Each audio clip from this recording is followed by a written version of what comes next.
without further ado, I would like you to lead the charge, Mr. Phil Reece.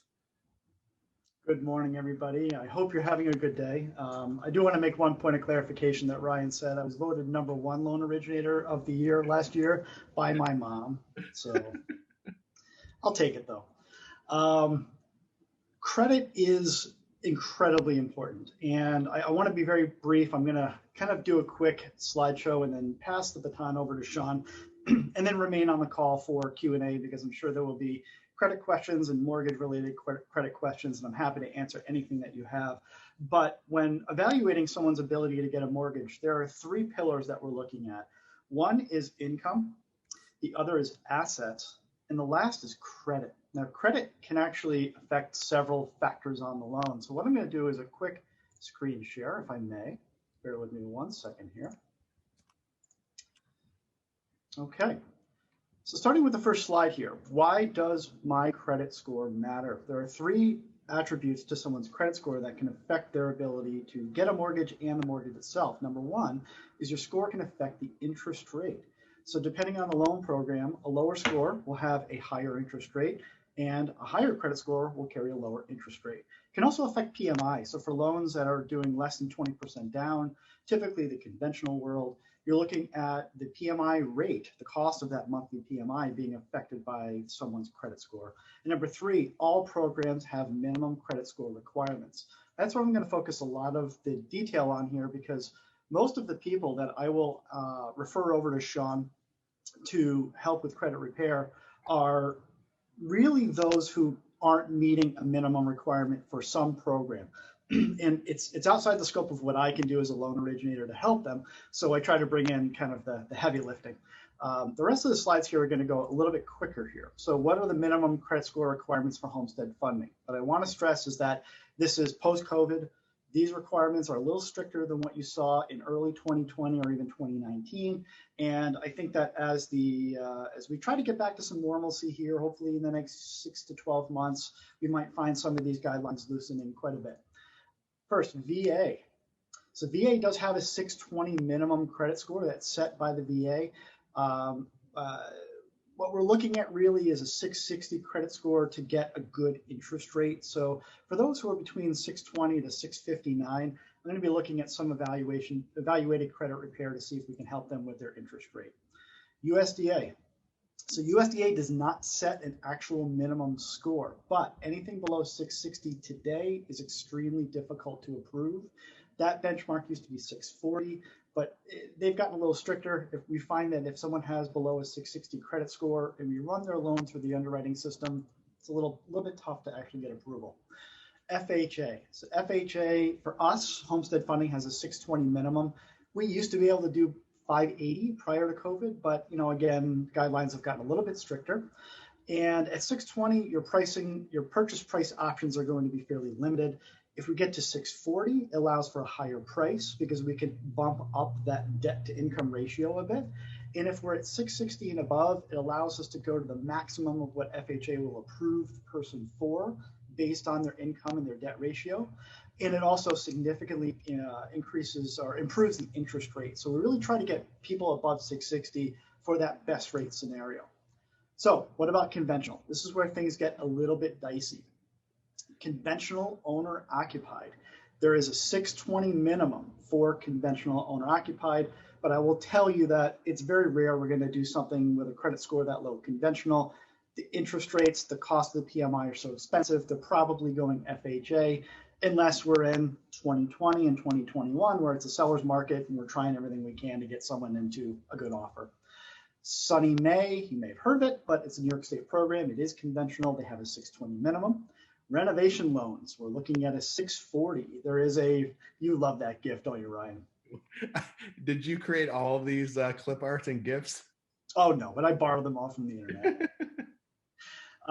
Conventional investors. So if someone's doing an investment property purchase, you're looking at a 680 minimum credit score. Jumbo loans. This is my favorite one. Come on, you had to put that one in there. Jumbo are those loans that are big dollar amounts, anything above the Fannie Mae lending limit up to $1 million. We're looking at a 700 minimum. manufactured home. So that's going to be something that is, put together in a factory and then delivered. Typically, we're looking at something like a double wide. That's a 700 minimum. New construction is also 700 minimum. And it's overwhelming. So what we're looking at here is somebody who has a tough situation, and we're trying to figure out how to help them. The question here is, why does that score matter for approval? And I'm going to do a quick stop of the screen share.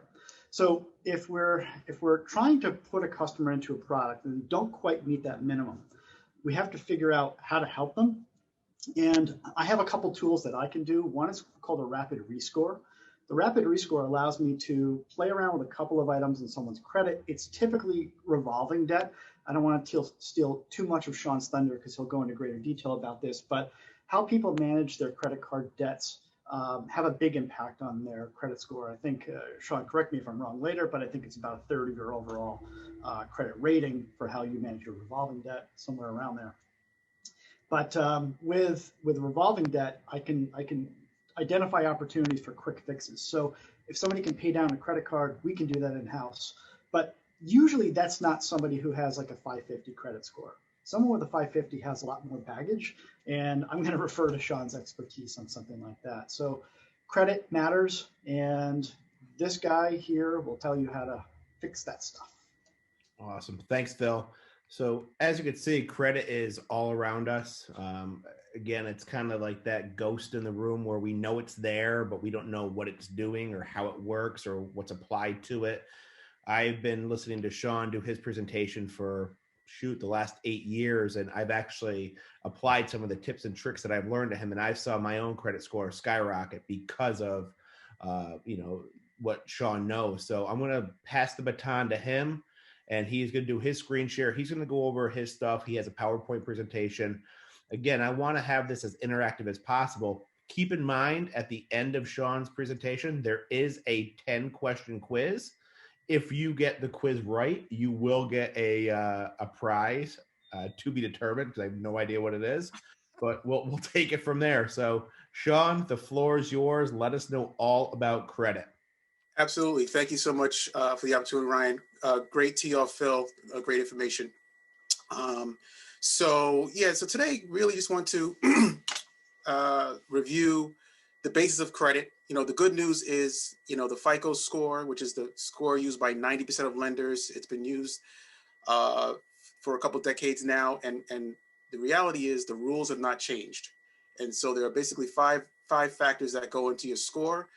There's an old saying, knowledge is power. And so once you make sure that you understand how the rules work, then you can leverage them and maximize those rules to your benefit. So the goal today is to empower everyone with the information that they need to not only improve and or maximize your own personal credit scores, but also be a resource, for your clients as well and family members.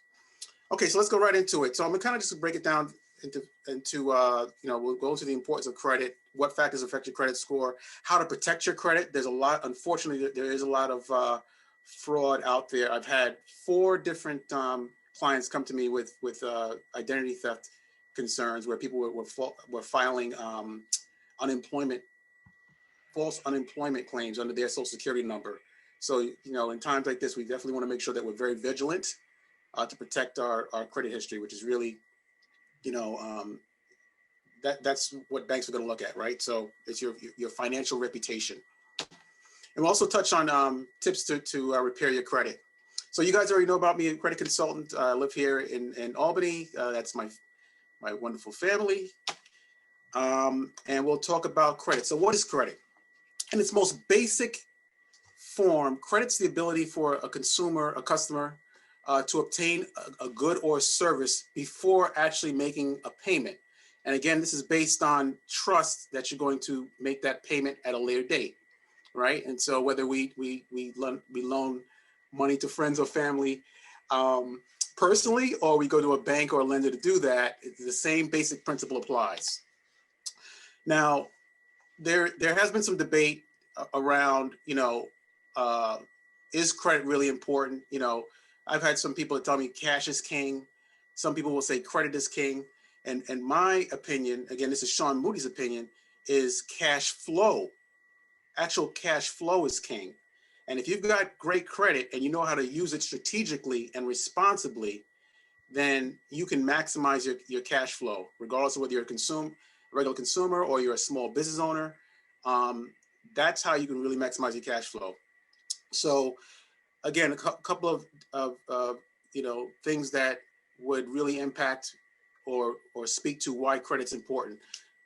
Better chance of getting a loan, and Phil spoke to that earlier, right? Especially with the guidelines being tightened over the last year and a half. A majority of lenders have tightened their guidelines. And so you want to make sure that you're in the best credit position possible. And you do have control over many of these factors, and we'll touch on that. Easier approval for rental apartments or buy a house, lower insurance rates. A lot of people don't know that your auto insurance, not only do they look at your driving record, obviously, but they also, the premium that you're going to pay is also based on a credit rating that you get, based on your credit score. So if you've got poor credit, you're going to pay a higher, premium on your auto insurance than somebody else with the same driving record. Employment opportunities. If you're having to pay a security deposit on a cell phone or a utility, your credit's probably not where it needs to be. And then, of course, you have a lot more negotiating power and better rates. Okay. So when people think about credit, they think about the ability to buy things, right? So if I've got great credit, I can just buy things. But what you really, to me, the biggest value, the biggest benefit of having good credit, is the ability to buy time, right? So if you buy let's say you're a brand new homeowner and you're excited, you're in your brand new home, it's probably the biggest purchase you're gonna make in your life. And I'll give you a perfect example. This is for me personally. I just found out that my sewer system, the sewer line to go out of my house is shot. I have a very old house. And so I've gotten quotes anywhere from $4,800 all the way to over $12,000. I don't have $12,000 cash just at a whim to say, all right, I'm gonna pay that, right? But I do have great credit. So I have the ability, if I'm gonna spend $12,000, to be able to pay that off at 0% interest for 12 months. So would you rather have to spend or deplete your savings account to make a purchase which is necessary? Obviously, I've got family in the house. We need to use water. We need to be able to go to the bathroom. So this is something I have to fix. So would you like the ability to be able to finance that over time and use the bank's money, or again, deplete your savings account, assuming you even have the savings? All right, so I talked about the 5 factors that go into the FICO score. And again, these 5 factors have not changed, right? So it's important that you know this. So the biggest factor, my apologies. We have some questions? This will be on the quiz at the end, so you might want to take some notes. Just throwing it out there. Oh, come on. How are you going to give it away like that? All right. So I'm a nice professor. You give it away. Right. Okay, so the 5 factors that go into your score. The biggest factor, and I can also share a personal story. So the biggest factor is your payment history at 35%. So you want to pay your bills on time. One late payment can drop your score between 90 to 100 points. And I'll quickly share, I shared this with Ryan and Phil yesterday. I'm the credit guy, right? You would think that I would never have a late payment. And truthfully, I've never had a late payment over the last 3 decades. Well, guess what? I have a whole lot of credit cards, and my wife decided to use a credit card that I've never used recently for $12. And usually all the credit cards that I use, and I have over 20 between my business and my personal, that's a story for a different day. I typically either have it set up for an auto pay, or I have either an email or text alert to remind me that the payment's coming up, because it'd be impossible for me to just manage all these payments and know when the due dates are and everything. Long story short, this $12 payment on this card I've never used fell through the cracks, and a 30-day late payment hit my report. So I went from an 831, I'm now down to like a 720. Okay, so 100 and some odd points. And best believe I'm calling Bank of America, and I'm looking for a goodwill removal, and it will happen. I am going to stand for that. But just understand, it can happen to anybody. I mean, it happened to me, and I do this for a living. So you want to make sure you take steps to, with your credit cards, any type of loans you may have, obviously your mortgage, auto loans, your student loans, you want to pay on time. Now, as a result of the CARES Act, under the CARES Act that was passed last year, March, if you can tell your clients, or even if you know family members, if you're going through any type of financial duress, you lost a job, or loss of income, call the lender and communicate.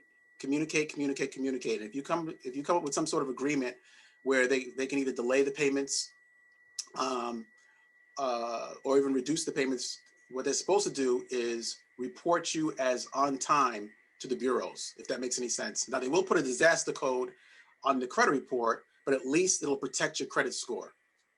All right, so just something to know, and that's under the CARES Act. All right, the next factor, which Phil was absolutely right, credit. He talked about credit utilization, and this is particularly important when it comes to your credit cards. So this is 30% of your score. So almost a third of your score is based on how you manage the amount that you owe as compared to your credit limits. And again, this is particularly important when it comes to your credit cards. So most banks and lenders will tell you that the sweet spot is you should keep your balances less than 30%. So in layman's terms, if you have a $1,000 credit card, you want to keep your balance less than $300. The actual sweet spot is 10%. 10%. So if you've got a $1,000 limit on a credit card, you want to keep your balance less than $100. And if you keep that as a general rule of thumb, you'll be in great shape. Now, there's other credit professionals or financial people that will tell you, well, keep a small balance on there just for the sake of keeping the balance to try to, I guess, game the credit scoring model. I disagree with that vehemently. If you can pay off the entire balance every single month, pay it off entirely. And that's also going to be, that will also serve you well for when FICO 10 is released. So FICO updates their scoring model every couple of years. The model that's used most widely right now is FICO 8. And by the way, there's a FICO 9 that's been out there for years, and most banks are still using FICO 8. So banks and lenders can use whatever FICO model that they believe best helps them to assess risk. How likely is it for you as a borrower, if they're going to lend you money, to actually default on that loan or default on that credit card, right? What's the likelihood of you doing that? What's the likelihood of you being 90 days late? That's the whole premise behind the credit score. And so when the FICO 10 comes out, you've got people that are transactors and revolvers. A transactor is someone that will pay off their entire balance every single month. A revolver keeps balances every single month. And when the FICO 10 model comes out, if you are a revolver and your balance is showing a trend of going up, so let's say you have a $1,000 credit card and your balance this month is $100, and you make the minimum payment of $15, and then next month, because of interest and everything, your balance is now $118. Well, if you're showing an upward trend, your FICO 10 score is gonna be affected. It's gonna start going down. All right. So for those that are transactors, meaning that you're paying your bills in full every month, it's gonna serve you well. And by the way, if anyone has any questions, please pepper with questions. I don't want to go too fast. I tend to talk too fast sometimes. The next factor at 15% is your age of your accounts. So the FICO model looks at the age of each account individually, as well as all of your accounts combined. And generally speaking, the average age, the older the age, the better, because lenders like to see that you have experience using different types of accounts. The general sweet spot is about at least 6 years or so. If you can get it up to 7, 8, 9, 10 years, that's great. Now, you don't want to apply for too much credit in a short period of time, because that also will affect your account age, right? Because if I've got a credit card that I opened back in 2010, that's the only account I have open, well, now my average age is 11 years. But if I open another credit card today, that's going to be cut in half, if that makes any sense. All right. So, Shawn, is it beneficial to keep some card, like my American Express? I've had it when I was in college. I very rarely use it. Is it more beneficial to keep it at a zero balance and never use it because my age? Or at what point would you ever advise somebody to close a credit card account? It's a great question. So that's a two-parter. So let's unpack that. First, in regards to using your cards, I would highly recommend, especially if it's an old card, and this has also happened to me personally, and especially in the age of COVID. So banks are continually reassessing borrowers in a sense of, so they'll do soft credit pulls randomly, and if they think that you're a risk in the sense of your balances are going up overall, or you've had a recent late payment. By the way, that recent late payment that I just shared with you that happened to me, Bank of America closed 2 other credit cards that had zero balance, and I've had these cards for over 8 years. Okay, so over 70 million Americans since last year March have had credit cards either closed or their credit limits reduced. So one of the steps that you can take to avoid that happening is use your card. Now, I'm not saying go shopping and spend money just for the sake of spending money. I don't want to get in trouble on the call this afternoon. What I am saying is be very strategic. So as an example, use the card for an expense that you know that you already have every single month, whether it's, you're buying gas every month, or let's say you have a Netflix account and you're spending $13 a month.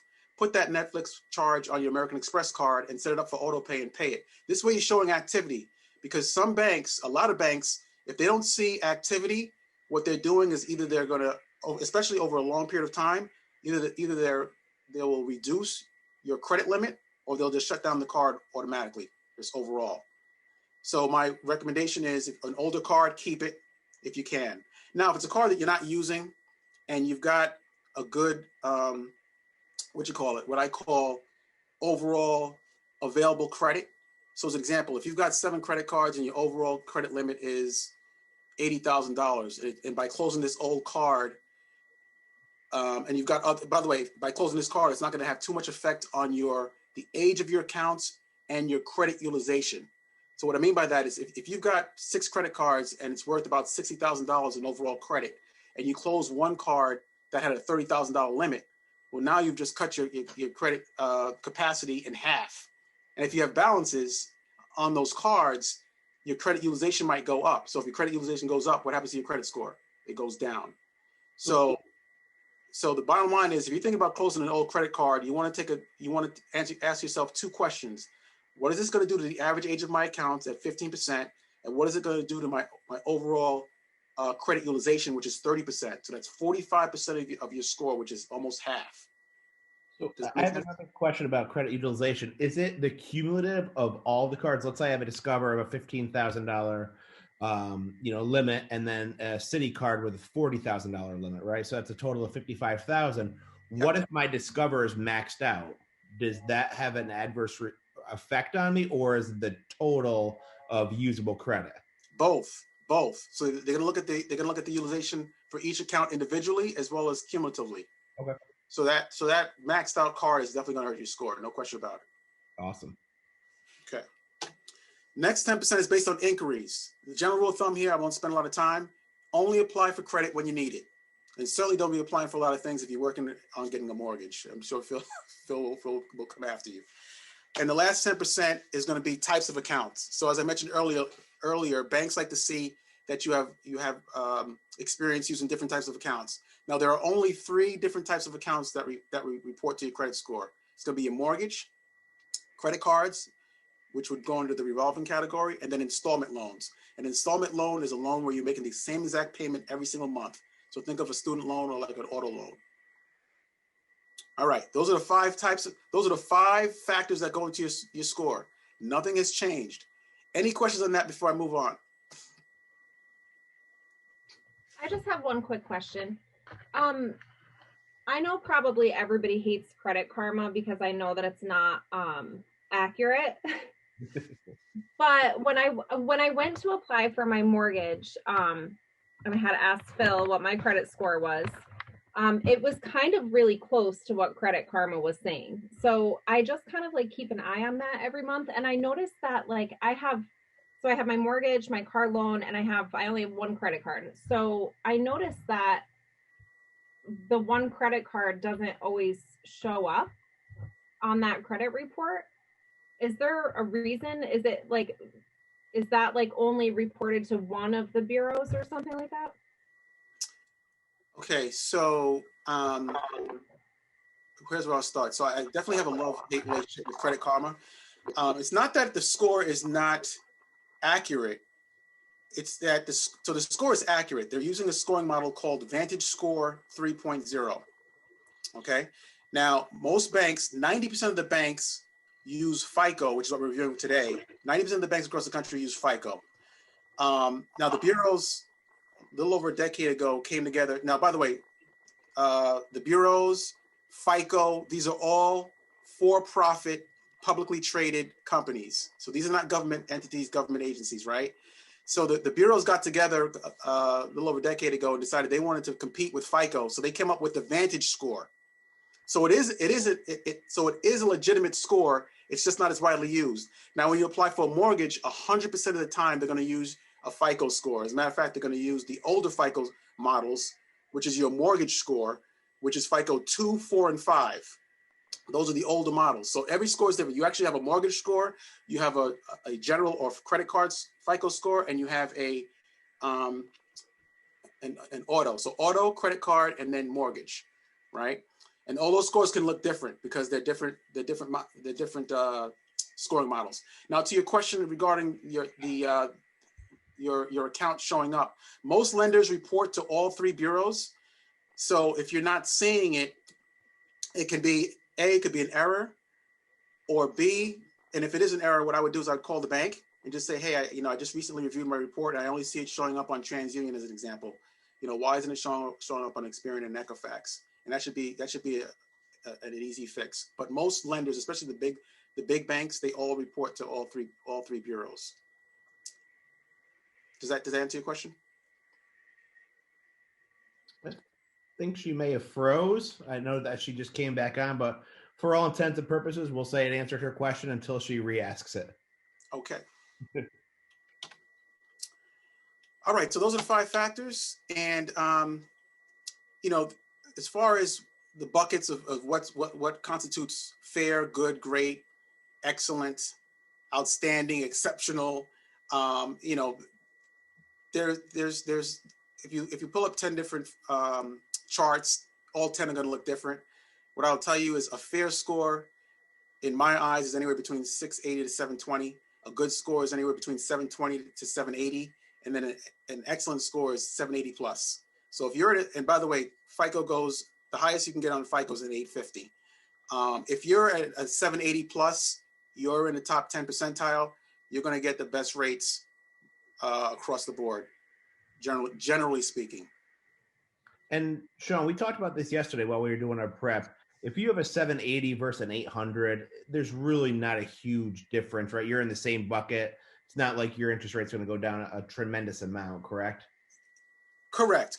And again, notice I underlined the word generally speaking. Yep. Now don't get me wrong. If you're in the 800 club, no question about it. You're top tier. Banks want to do business with you, right? That's just the way it is.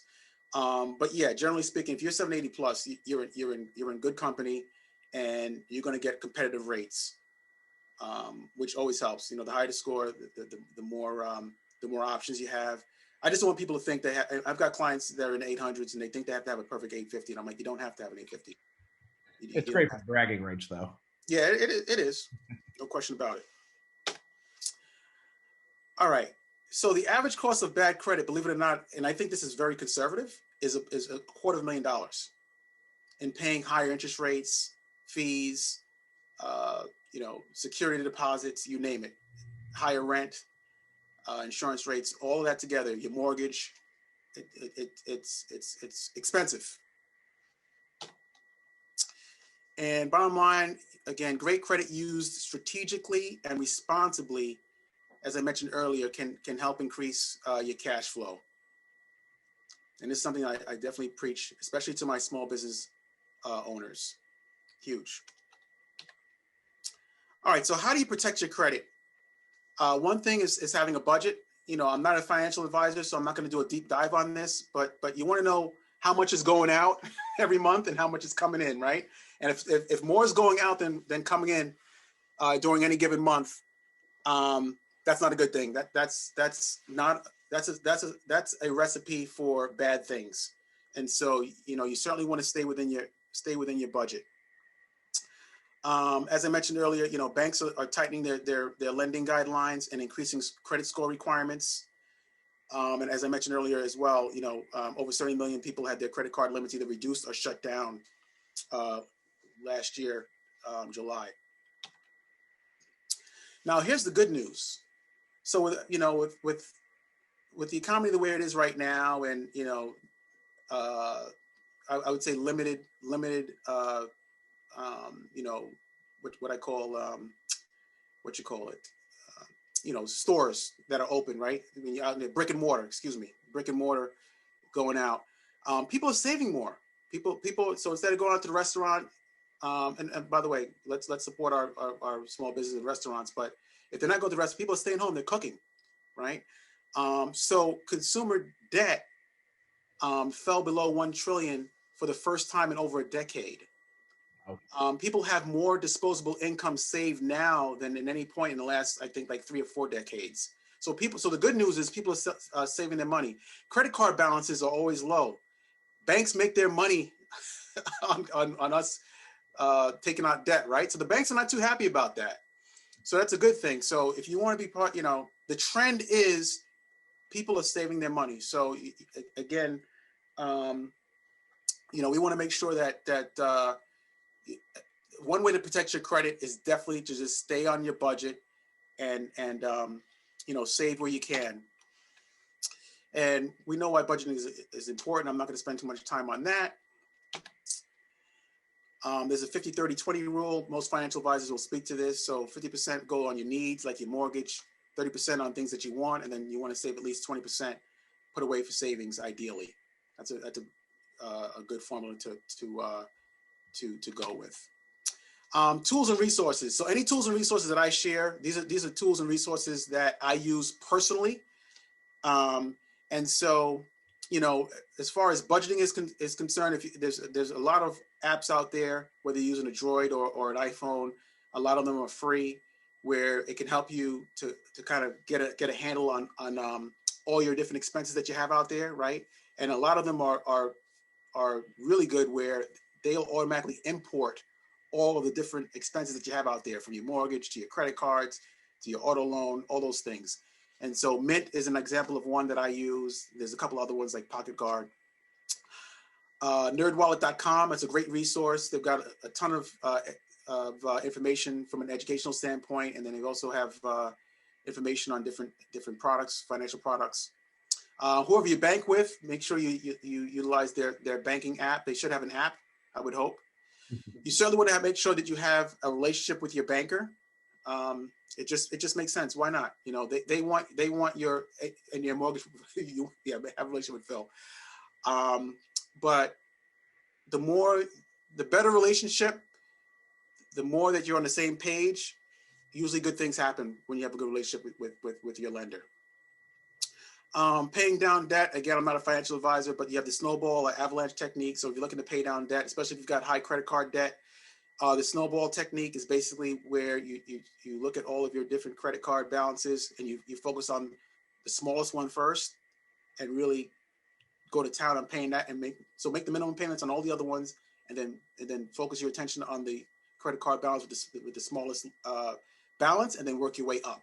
That's called the snowball technique. And then you have the avalanche technique, which is just as effective, but it's a little bit different in the sense of you focus on the credit card with the highest interest rate first to pay that off, and then work your way down.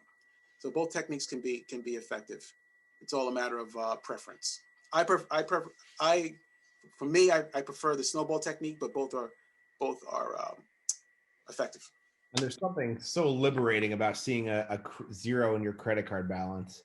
If you have one balance that's like $7,000 and a few that are a few $100s, getting those down to zero balances it's like I said, quite liberating. Absolutely, I can agree there. All right, so what are some quick tips that we can employ today to protect ourselves, to protect your credit? And again, your credit is your financial reputation, right? Regardless of whether you agree with it or not, decisions are being made about you virtually every day based on that 3-digit number. and that history that you have, right? That credit history. And so what are some steps that we can take? One is you want to check your credit report regularly. That goes without saying. If I ask everyone to raise their hand right now virtually, how many people have checked their bank account in the last 7 days? By show of hands. All right.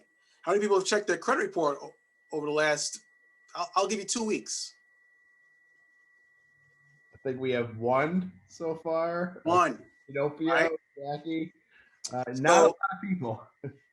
So what I would say is, at bare minimum, especially in light of the fact that there are so many resources, including free resources out there for you to monitor your credit. There's no excuse to not at least check your credit at least bare minimum once a month, right? Just to make sure everything is good to go, because your credit is tied to your money. We all know our bank accounts are tied to our money, but your credit is also tied to your money, because guess what? If someone, there's a lot of crooks out there and opportunists, unfortunately. If an account is opened, fraudulently, and you don't recognize it until it's too late, then it becomes that much harder to try to get that reconciled. And as I said earlier, over the last couple of weeks, I've had numerous, at least 5 people, and the new thing now seems to be people are filing fraudulent unemployment claims under your Social Security number. What are some ways that people can check their credit regularly without having a hard pull or an inquiry? I know that for me, I have my Discover card, which is set up to give and monitor my credit, and I get a report once a month. Is there, or are there any other programs that can monitor tied into a credit card, or what's the route for somebody to go for that?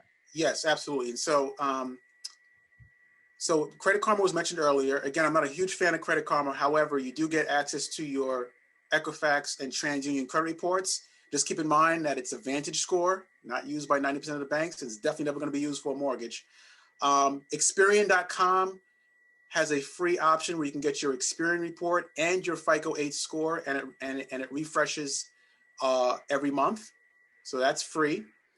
Annualcreditreport.com. That's the government site where you can pull your report on an annual basis. Actually, they are now offering a free report every week until April of this year. So you can actually pull your annual. Now, granted, you have to pull each report separately. So your TransUnion, your Experian, your Equifax, you have to pull each report individually. However, it is free, and you can actually pull it once a week if you wanted to, now until April. Hopefully they extend that. Now, you're not going to get your credit score with that. You're only going to get your credit reports. Now, if you want to pull what's called a tri-merge, or in layman's term, a 3-bureau report, which would include all 3 bureaus and scores, typically you're going to have to pay money for that. So there are a number of different sites out there. One that I use for all my clients is called My Score IQ. They charge $29.99 a month, and you'll also get credit monitoring included with that as well. And you can refresh all 3 credit bureaus as well as your FICO 8 scores. To your second question, Ryan, when you pull your own credit report, regardless of whatever resources that you're using, that has absolutely no impact on your score whatsoever. It's always going to be a soft pull.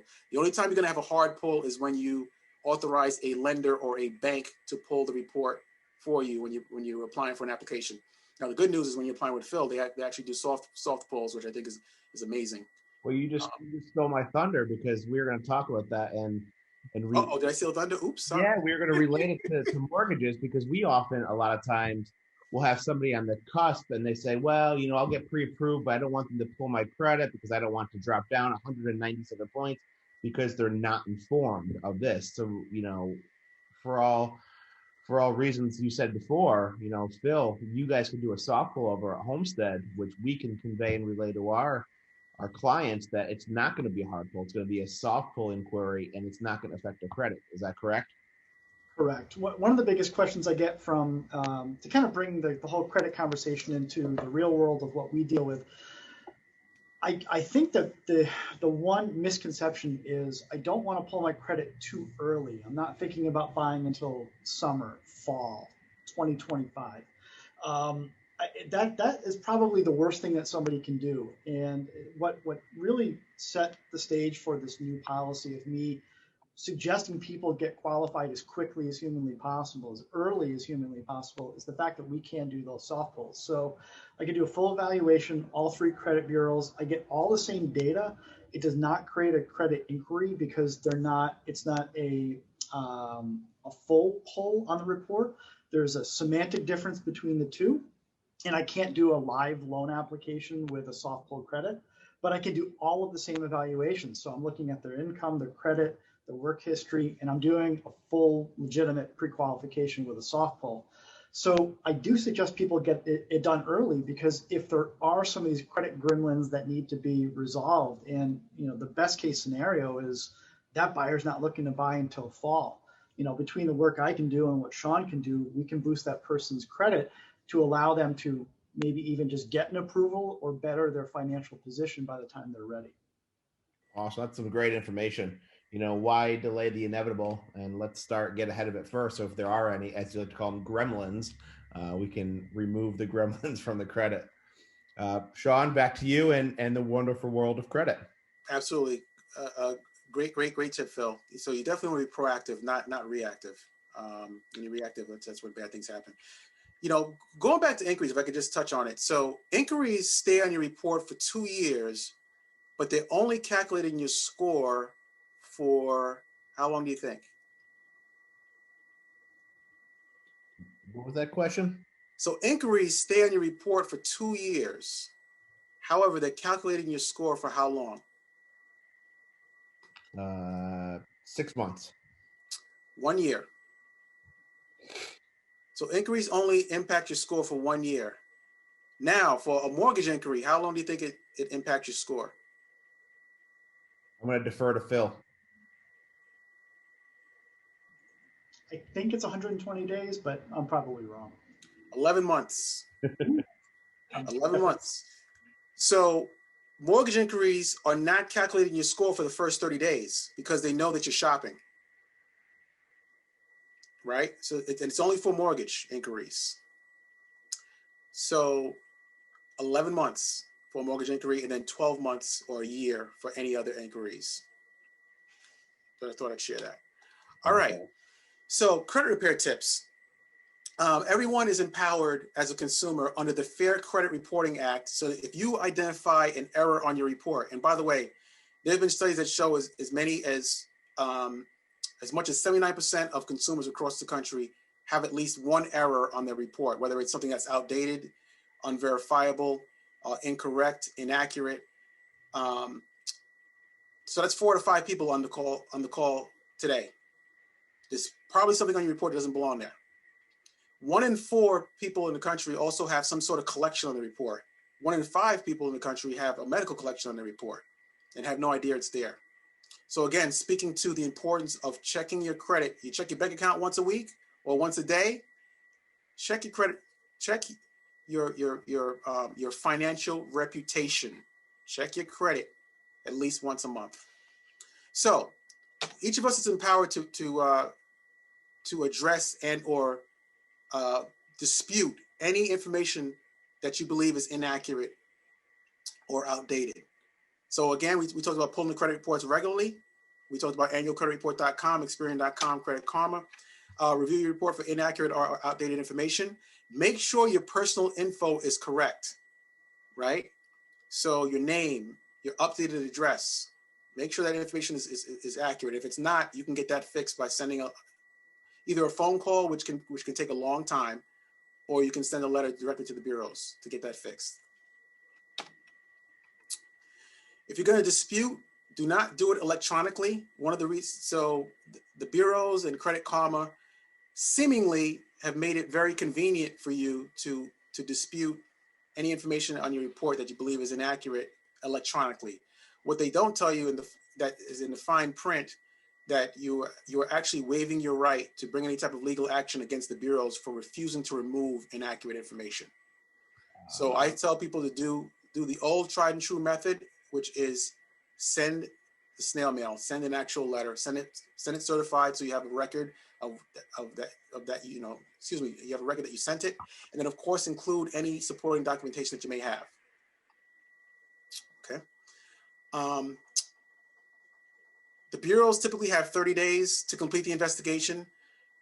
Because of COVID, when the government passed the CARES Act, one thing that most people don't know, in addition to the stimulus money and everything that, and the, you know, the student loan moratorium, they also gave the bureaus additional time to quote unquote reasonably complete investigations. So now what was taking 30 to 45 days under federal law pre March 2020, double that.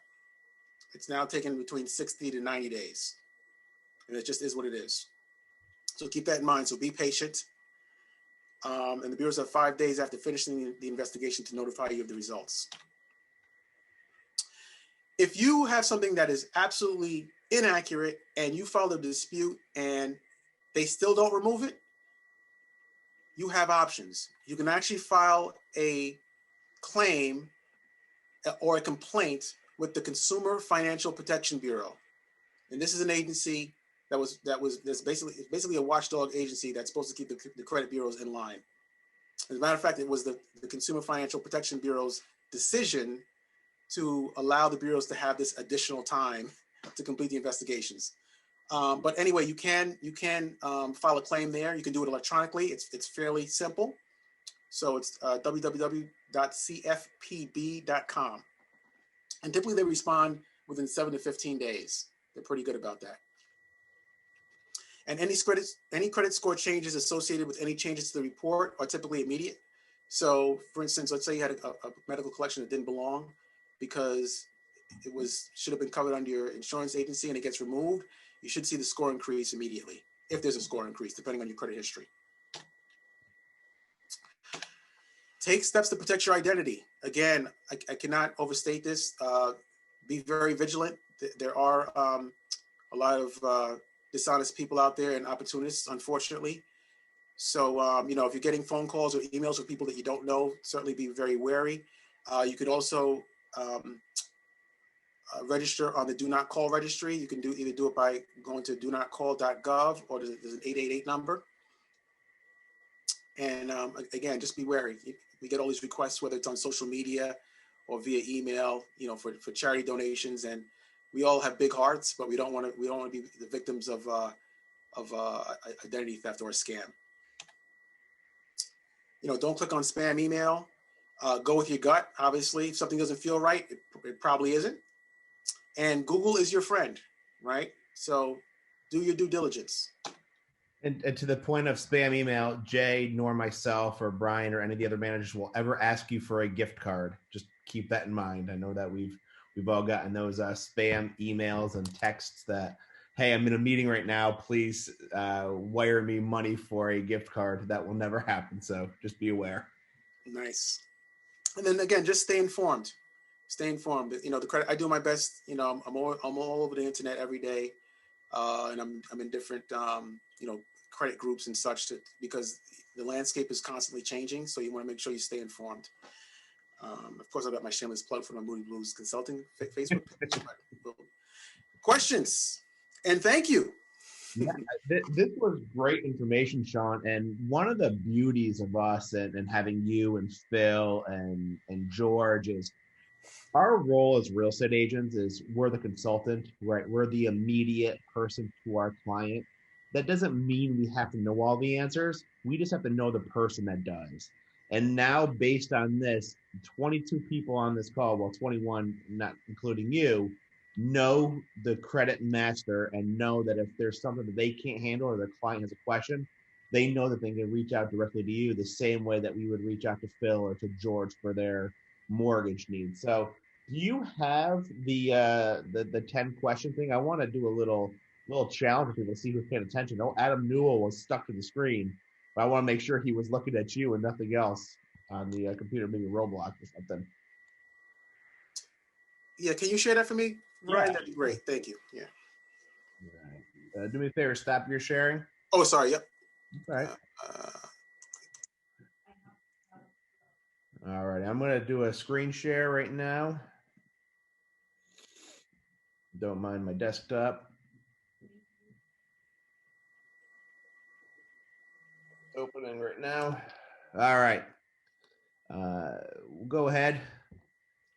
So I guess I'll ask the first question, then you'll go, Shawn, and we'll see who can answer it. Right? Nice. Um, true business credit does not show up on your credit report. True or false? Jackie, true or false for question number 1? You have 50 False. seconds. She says false. Shawn Moodie, what is the correct answer? That's actually true. Okay. That is Good. actually true. So true business credit is attached to the business, your business EIN number, which is kind of like the social security number of your business. And if it's a true business example, if it's a true business credit card. On your personal report. Okay. Yes. You know what? I had a business for 31 years. Gotcha. You know what? I probably should have put personal credit report on there. So good point, Jackie. We'll give her half credit. We'll give her half credit. Yeah, you get half credit on that. Credit hard inquiries remain on your credit report for 2 years, but are only calculated in your FICO score for 1 year. I believe we covered this. Taylor Collins, you're up. True. That is true. Perfect. Awesome. You win a prize. Collection companies will be able to contact you via email, text, social media to collect debts later this year. True or false, Scott Cross?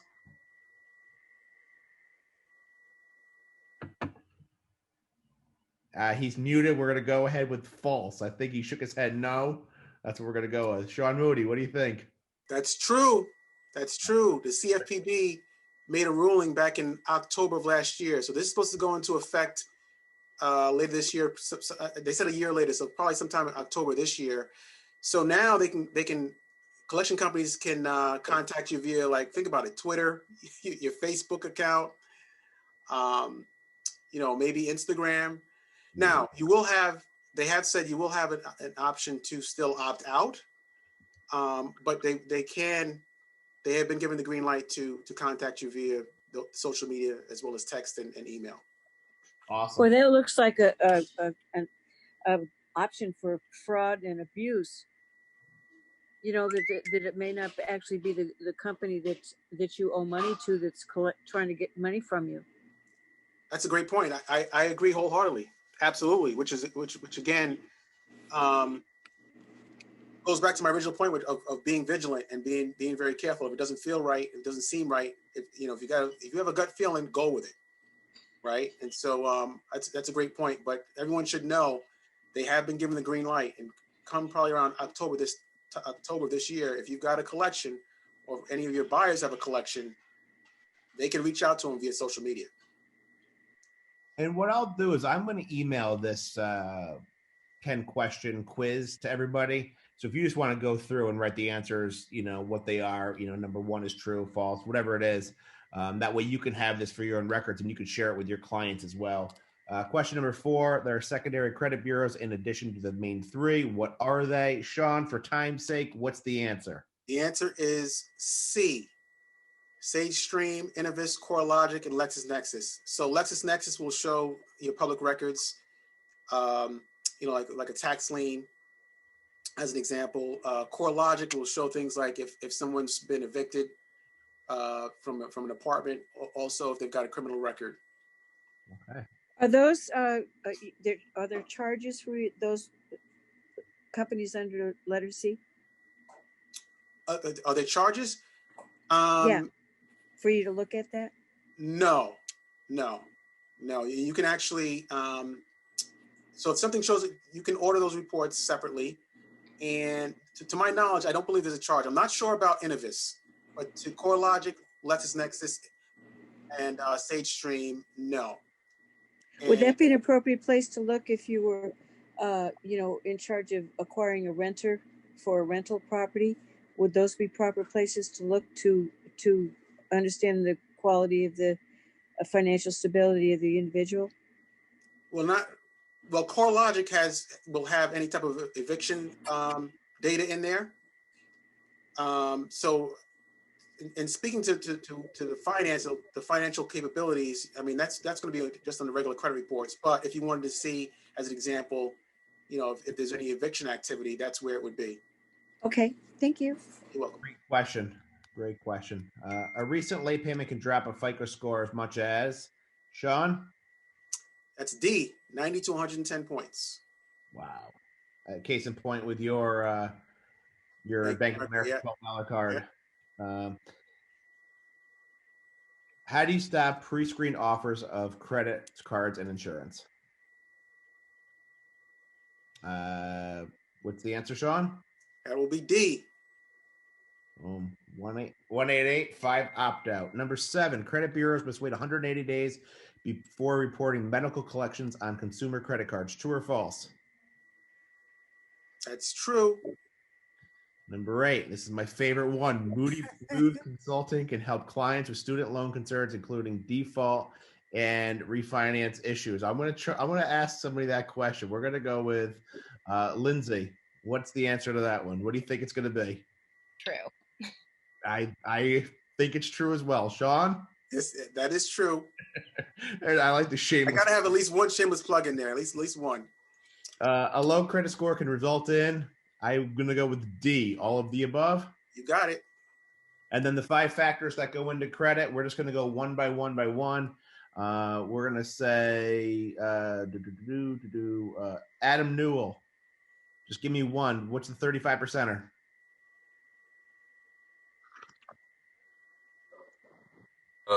That one was payment history. Perfect. John Jetsky, 30%. Credit utilization. Awesome. Nell, the other 30% or 15%. Sorry.